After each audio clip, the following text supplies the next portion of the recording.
औज़ुबिल्लाहिमिनश्शैतानिर्रजीम बिस्मिल्लाहिर्रहमानिर्रहीम। Dear students, अस्सलाम वालेकुम वरहमतुल्लाहि वबरकातुहू। आज जो हमने टॉपिक लिया है that is decolonisation and independence. Colonisation के बारे में आपने सुना है, पढ़ा है। अब डिकोलोनाइजेशन, जो कॉलोनियल रूल था उसको ख़त्म करना और आज़ादी हासिल करना, अब इसके बारे में हम पढ़ेंगे। आज हम वही डिस्कस करेंगे। तो जो ही when second world war ended, जो ही सेकेंड वर्ल्ड वार ख़त्म हो गया, large of large parts of the world were still under European rule. बहुत सारे जो पार्ट्स दुनिया के थे वो किन के अंडर थे? यूरोपियन कंट्रीज के जो कॉलोनियल रूल वहाँ पे चल रहा था उनके अंडर वो थे। उसके बाद क्या हुआ? नेक्स्ट जो 2 डिकेड्स थे, next 2 decades most country colonies emerged free. जो उसमें क्या है, मोस्ट कंट्री एशिया और अफ्रीका के जो थे उसमें वो आज़ाद हो गए, इंडिपेंडेंट नेशंस वो बन गए आफ्टर सेकेंड वर्ल्ड वार। कुछ सालों के बाद 2 डिकेड्स हो गए। 1945 में सेकेंड वर्ल्ड वार ख़त्म हो गया। उसके बाद उसके कुछ सालों के बाद ये कॉलोनियल रूल चलता रहा। लेकिन उसके बाद क्या हुआ, आस्ते आस्ते जो कंट्रीज अंडर कॉलोनियल रूल थे वो उन्होंने डी कॉलोनाइजेशन वहाँ पे हुआ, वहाँ पे डीकॉलोनाइजेशन हुआ और वो उन्होंने आज़ादी हासिल कर दी। लेकिन जो ही अब आज़ादी उनको मिली उसके बाद क्या हुआ, वहाँ पे बहुत सारी प्रॉब्लम्स थी। प्रॉब्लम्स क्या थी? They were overburden with bye poverty. उनके पास वो ओवरबर्डन थे। किसकी वजह से? पॉवर्टी की वजह से। और क्या था उसको? लैक ऑफ रिसोर्सेज वहाँ पे थे। इकोनॉमिक एंड सोसाइटीज जो थे वो हैंडीकैप्ड थे। रीज़न क्या था? Long periods of colonial rule. क्योंकि वो वो long period of colonial rule उनके ऊपर था।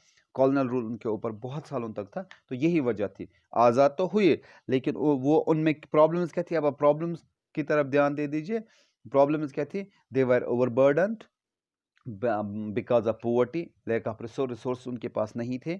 उनके पास इकोनॉमीज और सोसाइटीज़ वो ओवरबर्डन हैंडीकेप्ड थे। क्यों? जो long period of colonial rule उन पे चल रहा था।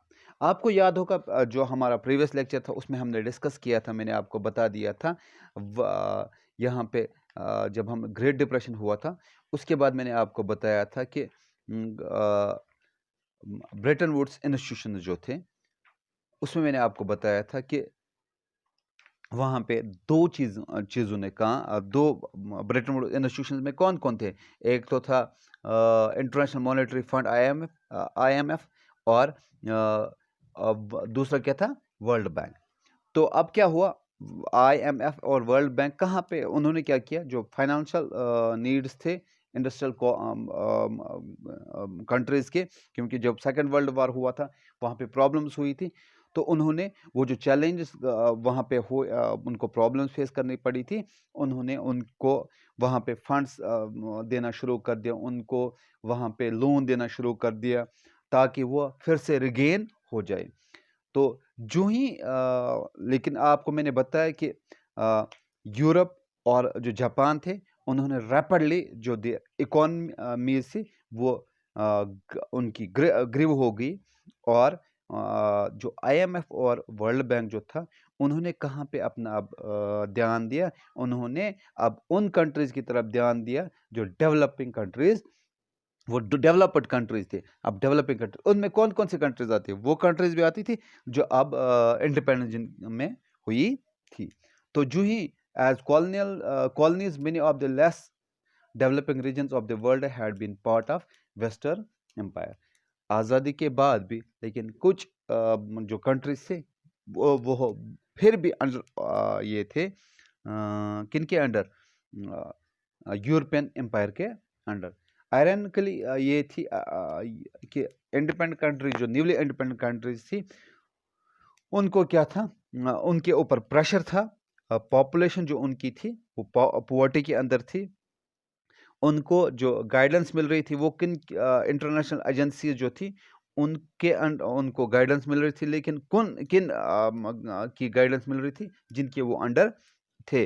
तो बहुत सालों के बाद, इवन आफ्टर मेनी इयर्स, डिकॉलोनाइजेशन भी हुई थी, लेकिन फॉर्मर जो कॉलोनियल पावर्स थे, उन्होंने उन पे कंट्रोल करके रखा था, उनके रिसोर्स पे, उनके मिनरल्स, उनके लैंड पे, तो उन्होंने कंट्रोल करके रखा था। उसके बाद क्या हुआ कि अगर हम बात करेंगे लार्ज जो corporations and other powerful countries, मैं एग्जांपल दूंगा यूएस की, उन्होंने बहुत सारी कंट्रीज को वो जो rights to exploit the developing countries natural resources, जो उनके नेचुरल रिसोर्स, वो बहुत चीपली उनसे लिया जाता था, क्योंकि वो अभी भी वो जो कंट्रीज आज़ाद हुई थी, लेकिन फिर भी उनको ये था कि हम इन पे फिर से भी इन पे कंट्रोल हमारा होना चाहिए।